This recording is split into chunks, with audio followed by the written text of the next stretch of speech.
오늘 우리에게 주신 하나님의 말씀 로마서 6장 6절로 14절까지의 말씀입니다. 생명의 샘과 5월 20일 목요일자 말씀 함께 읽도록 하겠습니다.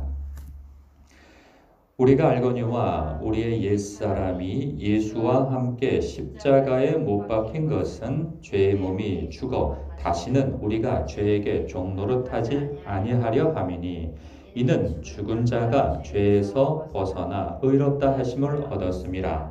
만일 우리가 그리스도와 함께 죽었으면 또한 그와 함께 살 줄을 믿노니 이는 그리스도께서 죽은 자 가운데에서 살아나셨음에 다시 죽지 아니하시고 사망이 다시 그를 주장하지 못할 줄을 알미로다. 그가 죽으심은 죄에 대하여 단번에 죽으심이요 그가 살아계심은 하나님께 대하여 살아계심이니 이와 같이 너희도 너희 자신을 죄에 대하여는 죽은 자요 그리스도 예수 안에서 하나님께 대하여는 살아있는 자로 여길지어다. 그러므로 너희는 죄가 너희 죽을 몸을 지배하지 못하게 하여 몸의 사욕에 순종하지 말고 또한 너희 지체를 불의의 무기로 죄에게 내주지 말고 오직 너희 자신을 죽은 자 가운데에서 다시 살아난 자 같이 하나님께 드리며 너희 지체를 의의 무기로 하나님께 드리라. 죄가 너희를 주장하지 못하리니 이는 너희가 법 아래 있지 아니하고 은혜 아래 있음이라. 아멘. 여러분, 율법과 은혜, 여러분은 어느 것이 좋습니까? 이렇게 물으시면 그 대부분은 다 웬만하면 은혜를 선택하죠. 저는 은혜가 더 좋습니다. 저도 마찬가지입니다. 은혜가 좋습니다. 다 은혜가 좋아요. 그런데요, 다 은혜를 좋아하지만은 않습니다. 어떤 사람들이 이 은혜를 좋아하지 않고 율법을 좋아하는가 하면 나름 반듯하게 살았다 자부하는 사람입니다. 불공평하다고 생각하죠. 그러니까 뭐 어떤 점에 있어서 불공평하다고 생각하는가 하면 아니 나는 신실하게 살았고 열심히 살았고 남에게 해코지하지 않고 살았는데 신실하지도 않고 그리고 자기 인생에 있어서 긴장감 없이 그냥 함부로 산 사람들과 똑같이 취급받을 수 없다는 거죠. 아니 용서를 받아도 내가 받아야 되고 의롭게 돼도 내가 의롭게 되어야 되는 것이지 그런 사람과 내가 비교되어져서 그런 사람이 나보다 못한 사람이 나와 똑같은 어떤 결과와 어떤 대접을 받는다면 이것은 올바르지 않다고 생각하는 것이죠. 그런가 하면 또 어떤 점에 있어서 또 이런 불편함을 느끼는가? 이 자존심 센 사람들이요, 은혜를 좋아하지 않습니다. 그러니까 율법을 좋아하죠. 왜 그런가? 내 문제는 내가 해결한다는 거죠. 이 불의의 대가도 내가 잘못했으면 그 대가도 내가 받는 것이고, 하나님 앞에. 그래서 내가 잘했으면은 그 잘한 것만큼 내가 하나님 앞에 그 의의 대가를 받아서 내가 의롭게 되어지는 것이지, 내가 노력해서 얻는 것이지, 나의 의의 문제를 누구한테 기대냐 말이죠. 그래서 나는 나의 의의 문제를 스스로 내가 해결하겠다 이렇게 여기는 것입니다. 생각하는 것이죠. 근데 이 두 가지 다 큰 오해를 하는 것이죠. 자기가 하나님 앞에 나름 의롭게 산다고 하여서 자신이 의롭게 되느냐? 그렇지 못하다는 것이죠. 왜요? 이미 앞서 사도 바울이 충분히 어떤 성경을 통해서 이야기한 바처럼 하나님 앞에 모두가 죄를 범하였다는 것이죠. 그래서 의롭게 될 사람이 아무도 없다고 이미 선포가 되어졌어요. 그들은 죽을 뻔한 사람이 아니라 이미 허물과 죄로 죽은 자들인 거죠. 이미 육체는 살아있어서 자기가 살아있다 착각할 뿐인 것이지 이미 죽은 자들인 거예요. 그렇기 때문에 소망이 그들에게 없음을 모르는 거예요. 그리고 불의의 대가를 내가 받겠다? 하나님의 그 심판이 얼마나 무서운지를 알지 못하기 때문에 그런 정말 이 겁없는 소리를 하는 것이죠. 내가 잘못했으면 내가 그 불의의 대가를 받고, 내가 잘했으면은 그 의의 대가를 내가 받는 것이지, 누구를 기대하냐? 누구를 의지하여서 그렇게 하냐? 나는 그렇게 나약한 자가 아니다. 이런 자존심을 하나님 앞에 세운다? 있을 수 없는 것이죠.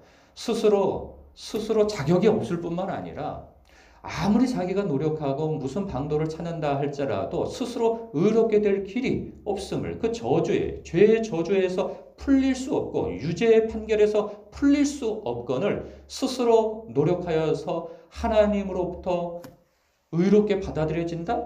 있을 수 없는 일을 자기가 스스로 해보겠다는 그러한 것이죠.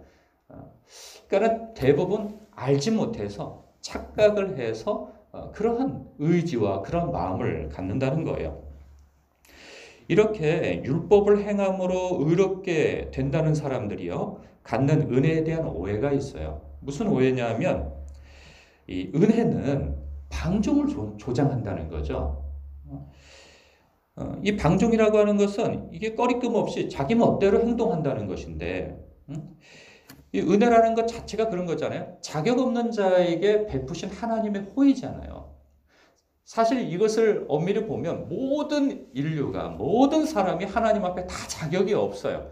스스로 자격이 있다고 착각할 뿐인 것이지 하나님 앞에 아무런 자격이 없는 자에 대해서 하나님께서 긍휼히 여기셔서 우리를 아끼기 위하여서 아들도 아끼지 아니할 선택을 하셔서 우리의 죄를 당신의 아들에게 다 짊어지게 하시고 죄의 저주를 받아 죽게 하시고 부활하게 하심으로 인해서 우리의 죄도 거기에 담당해 주신 것이죠. 모든 믿는 자에게 그 죄를 다 담당해 주시고 믿는 자가 예수님께서 이제는 온전한 하나님의 아들이 되신 것처럼 그렇게 연합되어져서 우리도 하나님의 아들로 귀속되어지고 의롭다 여김을 받아지고 이렇게 되어진 것인데 그것에 대해서 전혀 생각지 못하는 것이죠. 그래서 자격 없는 자에게 자꾸 은혜를 베푸면, 근데 거기서 자기는 모르는 거죠. 자기도 자격이 없다는 사실을. 그러니까 자격 없는 자에게 자꾸 은혜를 베풀면 그들이 제멋대로 행동할 것 아니냐. 왜요? 아니, 용서해주면 또 죄 짓고, 그리고 과거, 현재, 미래 죄를 다 용서해줬다고 하니 그러면 이제는 내 멋대로 살아도 괜찮겠네? 또 내가 죄를 질수록 하나님의 은혜가 더 크게 느껴지니 그러면 아주 마음 놓고 죄를 짓는 것 아니냐? 이것이 죄를 조장하는 교리 아니냐? 라고 이렇게 따지고 나서는 것이죠. 이것에 대한 대답이 무엇입니까? 그럴 수 없느니라로 이제 대답이 시작되어지는 거죠. 왜? 그러면서 설명을 하게 되어집니다. 오늘 본문이 그런 말씀인 것입니다. 그래서 오늘 말씀의 내용을 이렇게 간략하게 정리하자면 주님께서 행하신 십자가 사역과 부활하심이 이 예수 그리스도와 연합된 우리에게, 믿는 우리에게 어떤 혜택으로 이어지는지 설명하고 있는 것이죠. 그리고 동시에 그렇게 믿는 자와 그리스도 안에 있는 자들의 삶이 어떠해야 하는가 이걸 말씀해 주고 있어요. 그래서 6절을 보면요 이렇습니다. 우리가 알거니와 우리의 옛사람이 예수와 함께 십자가에 못 박힌 것은, 여기서 옛사람은 죄의 지배를 받는 과거의 나를 말씀하고 있는 것이죠. 그래서 이러한 옛사람은요 과거에는 종노릇했어요. 죄의 종노릇. 그러니까 이 죄의 종노릇은 무엇이냐? 죄에 대해서 아무런 문제의식이 없었던 거예요. 죄에 대해서 저항도 할 수 없었어요. 왜? 죄가 무엇인지 알지 못하니까. 일반 사회 법만 알 뿐인 것이죠. 자기끼리 이제 규정을 정해서 이것이 옳고 이것이 그러다, 이것을 하면은 벌을 받는다, 이것을 하지 말아야 한다, 그런 정도만 있었지 하나님이 누구신지, 그리고 하나님을 믿지 않게 되어지고 찾지 않게 되어지면 피조물로서 어떤 저주가 있는지 그런 거에 대해서 전혀 알지 못하는 것이죠. 그래서 1장에서 언급되어져 있는 이방인들의 죄를 하나님을 경외하지도 믿지도 않고 하여서 하나님께서 온 세상 만물에 만들어 놓으신 하나님의 신성과 하나님의 그 전능성, 하나님의 성품을 통하여서 다 알게 하도록 하셨음에도 불구하고 피조물을 통하여서, 그런데 그들은 오히려 하나님을 감각하는 것으로 무엇을 행하냐면 하나님을 예배하고 찾지 아니하고 오히려 그 피조물을 갖다가 신처럼 떠받들고 그렇게 되어졌다는 거죠. 그렇게 하나님을 경외하지 않고 하나님을 인정하지 않는 삶에서 나오는 것이 불의와 죄악들이었던 것이죠. 이렇게 자신들이 숨만 쉬면 죄를 짓는다는 사실을 전혀 깨닫지 못하는 때가 바로 옛사람인 때인 것입니다. 죄의 종노릇을 하던 때인 것이죠. 그런데 이렇게 우리가 옛사람이 예수와 함께 십자가에 못 박힌 것은 죄의 몸이 죽어서 다시는 우리가 죄에게 종노릇하지 아니하려 함이라는 것이죠. 여기에서 우리가 좀 살펴볼 만한 어떤 표현들이 있어요. 그러면 이 6절에 옛사람이 예수와 함께 십자가에 못 박힌 것은 죄의 몸이 죽어 다시는 우리가 죄에게 종노릇하지 아니하려 함이다. 그리고 또 저 11절이죠. 죄에 대하여는 죽은 자요. 그리고 14절 죄가 너희를 주장하지 못하리니 이런 표현들이 있어요. 그러면 예수 그리스도와 함께 연합되어져서 십자가에서 우리가 우리의 죄도 다 죽었고 옛 자아도 다 죽었고 죄의 종노릇 하던 것도 다 죽었으면 그렇게 해서 죄가 우리를 주장하지 못하게 되어지고 죄에 대해서는 이제 죽어서 이제 더 이상 죄의 종노릇하지 않게 되어졌다고 하는 것이 그러면 우리가 의롭게 되어져서 더 이상 죄를 짓지 않게 되어졌단 그런 말씀일까요?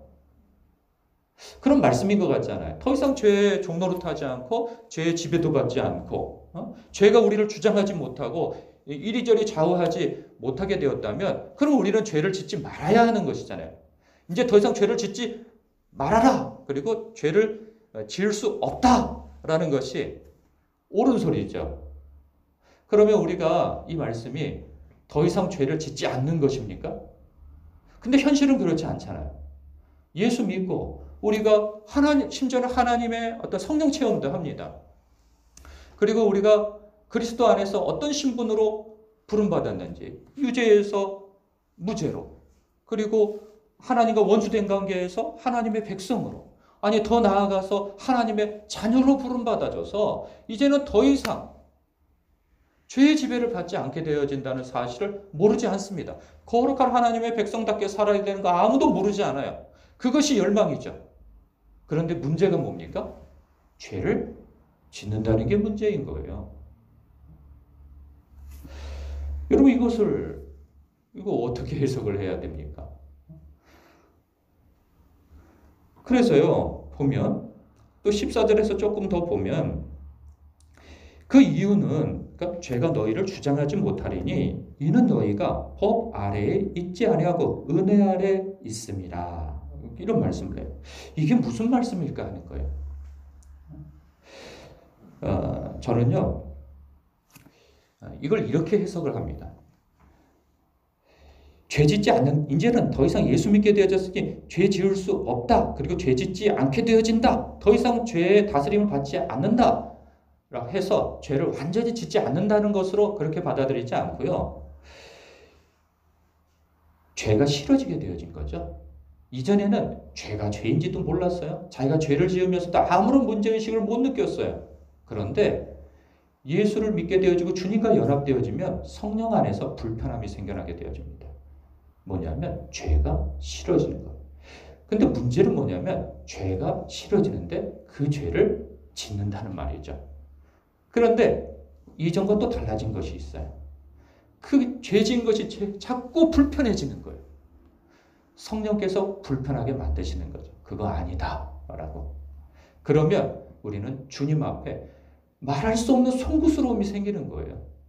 그러면 이전과 옛사람일 때 죄의 종이었을 때와 그렇지 않고 이제는 그리스도 안에서 의롭게 되어진 주님과 함께 십자가에서 죽고 부활하게 되어진 우리는 어떻게 달라지는가? 그 문제를 가지고 주님 앞에 나아가는 것이 크게 달라졌다는 것이죠.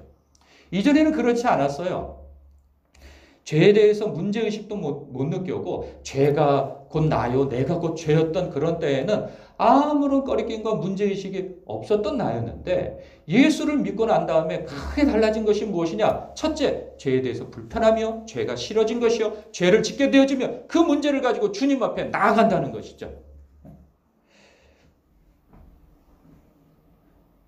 그래서 주님 앞에 문제를 해결 받는 거예요.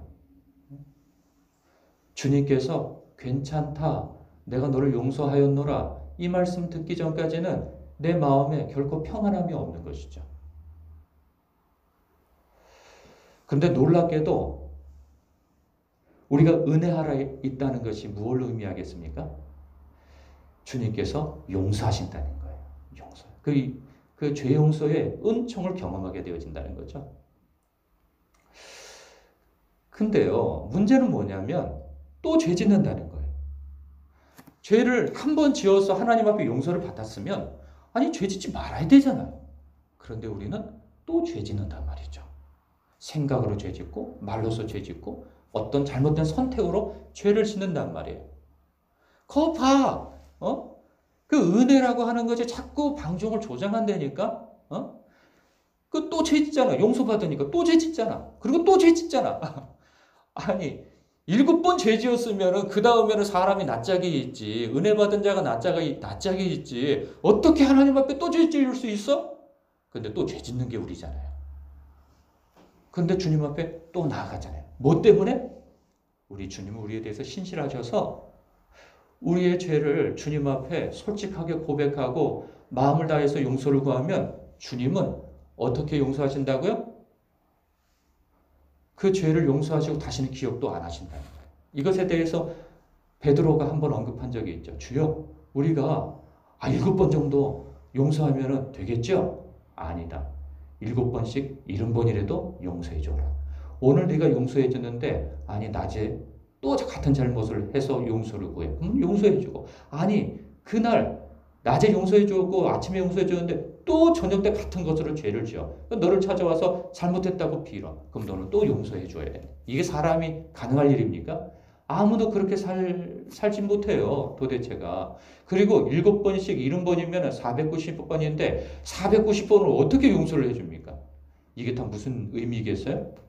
우리 하나님이 그렇게 우리를 용서해 주신다는 말씀을 하고 있는 거예요. 하나님은 우리에게 대해서 그렇게 은혜의 어떤 그 선택, 용서해 주시지 않으시면서 너희들은 그렇게 해라? 이런 말씀이 아니라는 거예요. 하나님이 너희들에 대해서 이렇게 용서하시고 은혜를 베푸신다 하는 것을 그렇게 표현하시는 거죠. 놀라움이 있어요. 하나님 앞에 그렇게 문제를 가지고 나아가서 해결함 받은 사람은요, 은혜가 무엇인지 깨닫게 되어져요. 자격 없는 자에게 베푸신 하나님의 호의가 무엇인지를 나같이 자격 없는 자에게 하나님께서 이처럼 은혜를 베푸셨다는 것에 감격하지 않을 수 없는 거예요. 그런 사람은요, 은혜의 통로가 되어집니다. 이 세상살이가 사람들과의 관계 속에서 얼마나 나에게 잘못한 사람들이 많습니까? 그럴 때 율법의 삶을 살았고 율법이 내게 적용되어진 삶만 살았다고 한다면 한 번 용서한 것도 대단한 겁니다. 2번은 어떻게 같은 것을 용서합니까? 그런데 나에게 그렇게 가르쳐도 안 되고 이렇게 얼러도 안 되고 내가 그렇게 마음을 써주고 뭘 해도 안 되는 사람이 뻔뻔하게 또 나에게 용서를 구하고, 아니 한두 번도 아니고, 이게 사람인데 이게 도대체 한두 번도 아니고 이게 몇 번이냐고. 그런데 그 사람에 대해서 결국은 긍휼한 마음을 가지고 용서할 수 있는 근거가 무엇입니까? 우리 주님께서 나를 향하신 그 은혜가 있는 것을, 내가 경험한 것을 알기 때문에 나 같은 죄인을 이토록 오래 인내하시고 참으시고 용서하시고 자녀 삼으심을 후회하지 아니하시고 나를 배척하지 아니하시고 끌어안는 주님을 얼마나 자주 만납니까? 그런 사람은 은혜의 통로가 되어지는 것이죠. 이것이 바로 율법과 은혜의 다른 점입니다. 여러분 그렇습니다. 근데 이 12절에서부터 이 13절에 보면은 마치 이거죠. 너희는 죄에 너희 몸을 지배하지 못하게 하여 몸의 사욕에 순종하지 말고 또한 너희 지체를 불의의 무기로 죄에게 내주지 말고 오직 너희 자신을 죽은 자 가운데서 다시 살아난 것 같이 하나님께 드리며 너희 지체를 의의 무기로 하나님께 드리라. 이렇게 해라 저렇게 해라. 마치 율법인 것 같아요. 그런데 이것은 무엇이 포함되어 있느냐? 사도 바울의 이런 고백 여러분 아실 겁니다. 갈라디아서 2장 20절에 내가 그리스도와 함께 십자가에 못 박혔나니 이제는 내가 사는 것이 아니요 내 안에 그리스도께서 사신 것이라. 이제 내가 육체 가운데 사는 것은 나를 사랑하사 나를 위하여 자기 자신을 버리신 하나님의 아들을 믿는 믿음 안에서 사는 것이라 하는 것이죠. 이것이 포함되어져 있는, 이렇게 해라 마라 하는 것이 아니라 내가 이렇게 이제 살 수 있는 것, 은혜의 삶을 살 수 있는 것, 죄를 벗어버리고 이제는 내가 하나님의 의의 병기가 되어져서 살 수 있는 것은 날 사랑하사 자기 몸을 버리신 하나님의 아들을 믿는 믿음, 그 사랑 안에서 사는 것이다 라는 것이죠. 여러분, 주님의 사랑과 주님의 은혜를 덧입은 우리들로서는 이제는 오늘 하루를 살면서 그 은혜에 감사하며 이제는 은혜의 통로가 되어져서 살아야 하는 것이죠. 여러분, 오늘 하루도 여러분의 삶의 관계 속에서 일어나는 많은 이 괘씸한 사람들이 있을 것입니다. 내가 하나님의 은혜를 받았다 하는 표는 바로 그러한 사람들을 주님의 마음으로 끌어안고 포용하고 인내하고 어찌하든지 그들을 하나님의 형상으로 바라보며 이 사람도 내가 만난 주님을 만났으면 좋겠다 하는 마음에서 은혜의 통로가 되어 사시는 여러분 되시길 주님의 이름으로 축복합니다. 기도하겠습니다.